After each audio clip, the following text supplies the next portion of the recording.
ये कहानी पाकिस्तान में रह रहे हमजा अरशद के साथ बचपन में घटे एक सच्चे इंसिडेंट पर बेस्ड है। बात साल 1950 की है। आजादी को 3 साल बीत चुके थे। हमजा के बड़े अब्बा, जो ब्रिटिश राज के दौरान अंग्रेजी सेना के लिए हैदराबाद में पोस्टेड थे, आज पूरे परिवार के साथ पाकिस्तान जा रहे थे। हमजा ने बचपन के इन सालों में काफी कुछ बदलते देखा था। जो लोग एक दूसरे के साथ कंधे से कंधा मिलाकर चलते थे, उनमें से कईयों को देश छोड़कर जाना पड़ा था। हमजा ने नहीं सोचा था कि उसे भी हैदराबाद छोड़कर पाकिस्तान जाना पड़ेगा। वो सबको रुक जाने के लिए मनाना चाहता था, पर हमेशा से डिसिप्लिन में रहा हमजा किसी को कुछ न कहकर बस अपनी सारी यादें समेटकर नए घर के लिए निकल गया। हमजा इंडिया बॉर्डर से सटे पाकिस्तान के ईस्टर्न एरिया के छोटे से गांव में अपने परिवार के साथ रहने आ गया। बड़े अब्बा ने एक ऐसी जगह पर घर बनाया जहां पार्टीशन से पहले हिंदुओं का शमशान घाट था। गांव के लोगों ने उन्हें वहां घर बनाने के लिए काफी बार मना किया, लेकिन वो ठहरे एक पूर्व सैनिक जो किसी अंधविश्वास के चलते डरना नहीं जानते थे। हमेशा शांत रहने वाले हमजा को ये क्या पता था कि ये नया घर उसे बचपन की कुछ अजीब ही यादें दे जाएगा।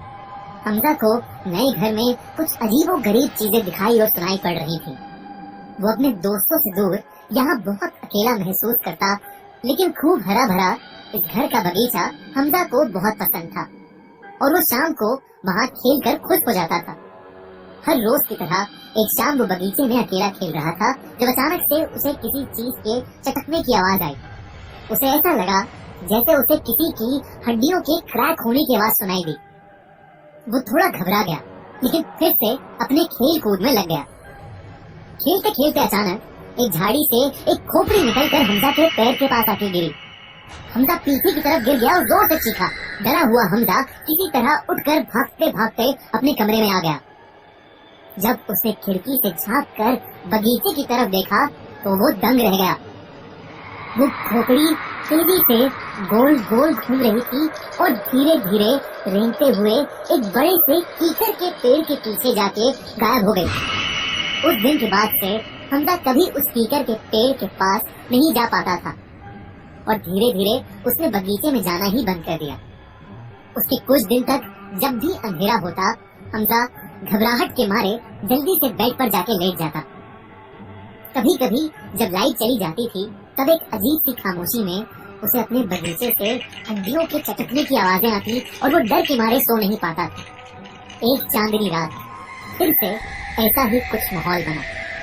बिजली कट गई थी और उस रात में बस खामोशी ही खामोशी थी। अपने बेड पर सोने की कोशिश कर रहे हमजा को एकदम से लगा कि उसके कमरे के फर्श पर कुछ रेंग रहा है। जब उसने नीचे फर्श पर देखा तो वो सुन पड़ गया। चांदनी रात के उस हल्के से उजाले में उसे देखा कि खोपड़ी रेंग कर उसके पास आ रही है। उस खोपड़ी के ऊपरी दांत दिखाई दे रहे हैं, लेकिन निचला जबड़ा बुरी तरह से टूटा हुआ था। उसकी खोखली आंखें हमजा को घूरे ही जा रही थी। हमजा चीखना चाहता था, लेकिन डर के मारे वो ठंडा पड़ गया था। जैसे जैसे वो खोपड़ी हमजा के पास आ रही थी, उसका सर भारी होता जा रहा था। अचानक से उसे चक्कर आया और वो वहीं बेड पर ही बेहोश हो गया। निडर और डिसिप्लिन्ड रहने वाले इस घर में हमजा किसी से कुछ नहीं कह पा रहा था।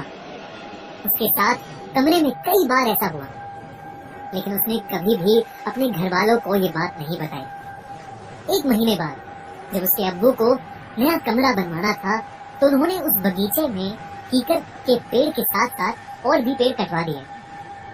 नए कमरे की नींव रखने के लिए जब जमीन को खोदा गया, तो उसके अंदर से कई हड्डियां और खोपड़ियां निकली। उनमें से एक खोपड़ी हूबहू वैसी ही थी जैसी हमजा को दिखाई देती थी। खोखली आंखें, टूटे जबड़े और बड़े दांत वाली एक खोपड़ी। ये देखकर हमजा को यकीन हो गया कि उसने जो भी देखा था वो सब सच था।